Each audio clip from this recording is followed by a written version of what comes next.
Break ನಂತರ ಸುಹಾಸಿನಿ ಕಾರ್ಯಕ್ರಮಕ್ಕೆ ಮತ್ತೆ ಸ್ವಾಗತ. ಬೆಂಗಳೂರಿಂದ ಸವಿತಾ ಕರೆ ಮಾಡಿದ್ದಾರೆ. ಸವಿತಾ ಅವರೇ, ಹೇಳಿ, ಏನ್ ಪ್ರಶ್ನೆ ಇತ್ತು ನಿಮ್ದು? ಏನಿಲ್ಲ ಮೇಡಮ್, ನಮ್ಮ ಮಗುಗೆ 3.5 ವರ್ಷ ಇವಾಗ. ಹಾ ಸರಿ, ಅವನು ತುಂಬಾ ಆಕ್ಟಿವಿಟೀಸ್ ಜಾಸ್ತಿ ಮತ್ತೆ ಹಠ ಜಾಸ್ತಿ ಮಾಡ್ತಾನೆ. ಹಾ ಏನ್ ಮಾಡ್ತಾನೆ? ಆಕ್ಟಿವಿಟಿ ಅಂದ್ರೆ ಏನ್ ಮಾಡ್ತಾನೆ? ತುಂಟಾಟ ಜಾಸ್ತಿನಾ? ಹೊಡಿಯೋದು ಅವ್ರಿಗೆಲ್ಲ? ಅಂದ್ರೆ ಬೀಳೋದು, ಏಳೋದು, ಓಡೋದು ಎಲ್ಲ ಒಂದ್ ಕಡೆ ಕೂರೆಲ್ಲ ಕೂತಿರ್ತಾರೆ. ಓಕೆ, ನೀವು ಹೇಳುವಾಗ ಯಾವಾಗಲಾದ್ರೂ ಕರೆಕ್ಟಾಗಿ ಕೂತ್ಕೊಳ್ತಾನ? ಕೂತ್ಕೊಂಡು ಅವ್ನ ಕೆಲಸ ಮಾಡ್ತಾನ? ಏನಿದೆ? ಇಲ್ಲ, ನೀವು ಹೇಳುವಾಗ ಈಗ ಒಂದು ಹಾಡು ಕೇಳಬೇಕು, ಇಲ್ಲಾಂದ್ರೆ ಟಿವಿ ಒಂದು ಪ್ರೋಗ್ರಾಮ್ ನೋಡ್ತೀನಿ ಅಂದ್ರೆ ಒಂದು ಸಂತೋಷದಿಂದ ಅದು ಟಿವಿ ಪ್ರೋಗ್ರಾಮ್ ಸರಿಯಾಗಿ ನೋಡ್ತಾನ? ಇಲ್ಲಾಂದ್ರೆ ಒಂದು ಸ್ಕೂಲ್ ಒಂದು ABCD ಬರಿಬೇಕು ಅಂದ್ರೆ ಒಂದು ಕೂತ್ಕೊಂಡು 15 ನಿಮಿಷ ಸರಿಯಾಗಿ ಬರೀತಾನ? ಆ ತರ ಇತ್ತು ಅಂದ್ರೆ ಓಕೆ. ಹಠ ಮಾಡೋಕ್ಕೂ ನಮ್ಮ ಪಾಸಿಟಿವ್ ಹೋಮಿಯೋಪತಿಲಿ ಔಷಧ ಇದೆ.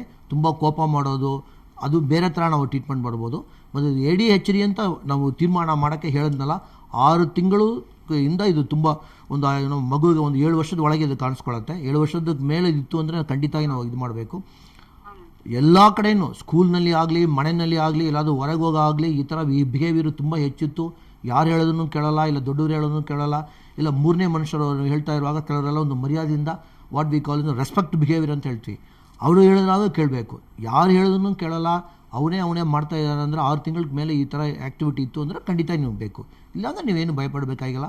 ಸ್ವಲ್ಪ ಟೈಮ್ ತೊಗೊಂಡು ಒಳ್ಳೆ ಮಾತನ್ನು ಅವನಿಗೆ ಹೇಳಿ, ಒಳ್ಳೆ ದಾರಿ ಏನು ಅಂತ ತಿಳಿಸಿ, ಅವರು ಒಳ್ಳೆ ಒಂದು ನಮ್ಮ ಬದಲಾವಣೆ ಆಗಿ ಬರೋಕ್ಕೆ ಚಾನ್ಸಸ್ ಇರುತ್ತೆ. 3 ವರ್ಷ ಅಂದ್ರೆ ತುಂಬಾ ಚಿಕ್ಕ ಮಗು, ಸ್ವಲ್ಪ ದಿವಸ ಬಿಡಬಹುದು.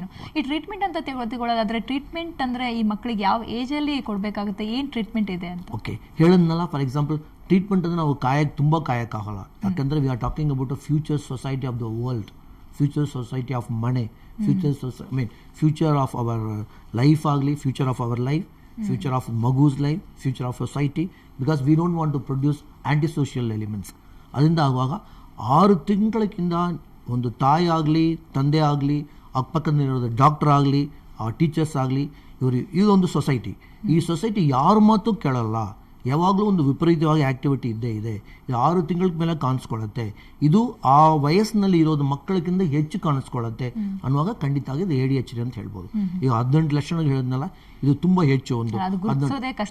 ಹೌದಾ, ಅದು ಇದರಲ್ಲಿ ಯಾವುದೊಂದು ಇತ್ತು ಅಂದರೆ ಒಂದು ಫಸ್ಟ್ ಒಂದು ಕೌನ್ಸಿಲಿಂಗ್ ಮಾಡ್ಕೊಳ್ಳಿ, ಒಂದು discussion first we can start. ಹೋದ ತಕ್ಷಣ ಒಂದು ಡಾಕ್ಟ್ರು ಔಷಧ ಅಂತ ಕೊಡಲ್ಲ. ಅವರು ಇಷ್ಟು ಕಾಣಿಸ್ಕೊಳ್ತಾ ಇದ್ದ, ನೀವು ಹೇಳೋದನ್ನು ಕೇಳಲ್ವಾ, ನಿಮ್ಮ ಟೀಚರ್ ಹೇಳೋದನ್ನು ಕೇಳಲ್ವಾ, ಇವರ ಪುಸ್ತಕ ನೀವು ಏನೋ ಸ್ಕೂಲಿಂದ ಅವ್ರ ಪುಸ್ತಕ ತೆರೆಯೋದು ತರ್ತಾನ, ಇಲ್ಲ ಯಾವಾಗಲೂ ಕಳ್ಕೊಂಡು ಬಿಡ್ತಾನ, ಏನೋ ಒಂದು ಈಗ ಒಂದು 20 ಪುಸ್ತಕ ತೊಗೊಂಡು ಹೋಗ್ಬೇಕು ಅಂದರೆ ನಾರ್ಮಲ್ ಏನಂತ ಆರ್ಗನೈಸ್ಡ್ ಆ್ಯಕ್ಟಿವಿಟಿ ಅಂತ ಹೇಳ್ತೀವಿ. 20 ಪುಸ್ತಕನ ವಾಪಸ್ ಬರಬೇಕು. ಅದರಲ್ಲಿ ಬರುವಾಗ 10 ಪುಸ್ತಕ ಇರುತ್ತೆ. ಅಷ್ಟು ಪುಸ್ತಕದಲ್ಲಿ 10 ಪುಸ್ತಕದಲ್ಲಿ ಇವೊಂದು ಇರೋಲ್ಲ, ಬೇರೆ ಯಾರ್ದೋ ಇರುತ್ತೆ. ಅಂದರೆ ದರ್ ಇಸ್ ಆರ್ಗನೈಸೇಷನ್ ಅದು ಇರೋಲ್ಲ. 10 ಪುಸ್ತಕನ ತೊಗೊಂಡು ನಾನು ಬ್ಯಾಗ್ ಒಳಗೆ ಇಟ್ಕೊಳ್ಬೇಕಾ ಅಂತ ಬೇಜಾರು ಬರುತ್ತೆ. ಸೊ ಈ ಥರ ಯಾವುದೋ ಒಂದು ಅಟೆನ್ಷನೇ ಇರೋಲ್ಲ, ಇಂಟ್ರೆಸ್ಟ್ ಇರೋಲ್ಲ.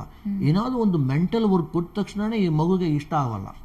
ಇದು 6 ತಿಂಗಳ ಮೇಲೆ ಕಾಣಿಸ್ಕೊಂಡ್ರೆ ಖಂಡಿತಾಗಿ ಕಾಲರ್ ಇದ್ದಾರೆ ಮಂಡ್ಯದಿಂದ. ಕುಮಾರ್ ಅವರೇ, ಹೇಳಿ, ಏನ್ ಸಮಸ್ಯೆ ಇದೆ? ನಮಸ್ಕಾರ. ನಮಸ್ಕಾರ, ಹೇಳಿ ಕುಮಾರ್ ಅವರೇ. ಡಾಕ್ಟರ್ ನಮಸ್ಕಾರ. ನಮಸ್ಕಾರ, ಹೇಳಿ ಡಾಕ್ಟರ್. ಏನಿಲ್ಲ, ನಿಮ್ಗೆ ಅವಳಿ ಜವಳಿ ಮಕ್ಕಳು 9 ವರ್ಷ. ಓಕೆ. ನಮ್ದು 2 ಮಕ್ಕಳು ಸಿಕ್ಕಾಪಟ್ಟೆ ಬ್ರೈಟ್. ಆ ವಿಷಯದಲ್ಲಿ 2 ಮಾತಾಡಾಗಿಲ್ಲ. ಆದ್ರೆ ನನ್ ದೊಡ್ಡ ಮಗಳು ಮೀನ್ಸ್ 4-5 ಮಿನಿಟ್ಸ್ ಅಷ್ಟೇ ಇಬ್ಬರಿಗೂ ಟೈಮಿಂಗ್ಸ್.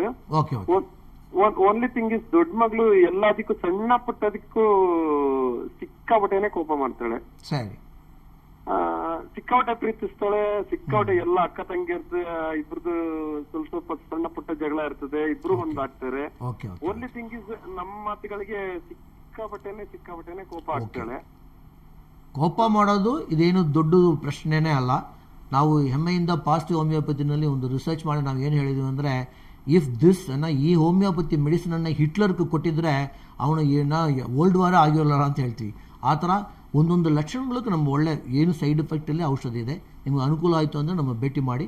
ಬಟ್ ನಿಮ್ಮದು ADHD ಲೆಕ್ಕಕ್ಕೆ ಬರ್ತಾ ಇಲ್ಲ. ಬಟ್ ಕೋಪವನ್ನು ಒಂದು ಕೋಪ, ಹಠ, ಒಂದು ಡಿಸೊಬೀಡಿಯನ್ ಅಂತ ಹೇಳ್ತೀವಿ, ಹೇಳಿದ ಮಾತನ್ನು ಕೇಳಿಸ್ಕೊಳ್ಳೆ. ಬಟ್ ಮಿಕ್ಕಿರೋದ ಕಡೆ ಎಲ್ಲ ಚೆನ್ನಾಗಿ ಉಪಯೋಗ ಬರ್ತಾರೆ. ಇವರೆಲ್ಲ ಬೇರೆ ಥರ ಟ್ರೀಟ್ಮೆಂಟ್ ಮಾಡಬೇಕು.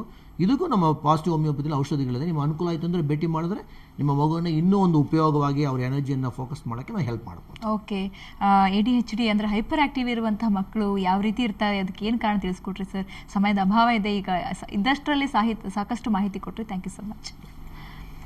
ಸೊ ವೀಕ್ಷಕರೇ ನೋಡಿದ್ರಲ್ಲ, ADHD ಹೈಪರ್ ಆಕ್ಟಿವಿಟಿ ಇರುವಂತಹ ಮಕ್ಕಳು, ಅಂದರೆ ವರ್ತನೆಯ ವೈಪರೀತ್ಯ ಅಂತಲೇ ಹೇಳ್ಬೋದು. ಇತರ ಮಕ್ಕಳಿಗೆ ಹೋಲಿಸಿದಲ್ಲಿ ಅವರ ತುಂಟಾಟ ಸ್ವಲ್ಪ ವಿಪರೀತವಾಗಿರುತ್ತೆ, ಹಠಮಾರಿ ಇರ್ತಾರೆ, ತುಂಬಾ ಹೇಳಿದ ಮಾತುಗಳೆಲ್ಲ ಅಟೆನ್ಷನ್ ಅಂದರೆ ಅವರ ಒಂದು ಇದು ಗಮನ ಏನಿದೆ ಅದು ತುಂಬಾ ಡಿಸ್ಟರ್ಬ್ ಆಗಿರುತ್ತೆ. ಸೊ ಇಂಥ ಮಕ್ಕಳಿಗೆ ಏನು ಮಾಡಬೇಕು? ಮಕ್ಕಳಿಗೆ ತಿಳುವಳಿಕೆ ಹೇಳಬೇಕಾದ್ರೆ ಮಕ್ಕಳಾಗಿ ತಿಳುವಳಿಕೆ ಹೇಳಬೇಕಾಗುತ್ತೆ. ಅವ್ರಿಗೆ ಇಂಥದ್ದೇ ಅಂತ ಹೇಳಿ ಕೆಲವೊಂದಿಷ್ಟು ಟ್ರಿಕ್ಸ್ಗಳಿವೆ, ಅದಕ್ಕೆ ಸೂಕ್ತ ವೈದ್ಯರನ್ನ ನೀವು ಭೇಟಿ ಮಾಡಬೇಕಾಗುತ್ತೆ. ಅಂಥ ಮಕ್ಕಳಿಗೆ ಚಿಕಿತ್ಸೆ ಕೊಡಿಸಿ ಅವರ ಉಜ್ವಲ ಭವಿಷ್ಯಕ್ಕೆ ನೀವು ದಾರಿಯಾಗಬೇಕಾಗುತ್ತೆ. ಸೊ ಇದು ಇವತ್ತಿನ ಸುಹಾಸಿನಿ. ಕ್ಷಣ ಸುದ್ದಿಗಾಗಿ ನೋಡ್ತಾರೆ ಸುವರ್ಣ ಸುದ್ದಿವಾಹಿನಿ.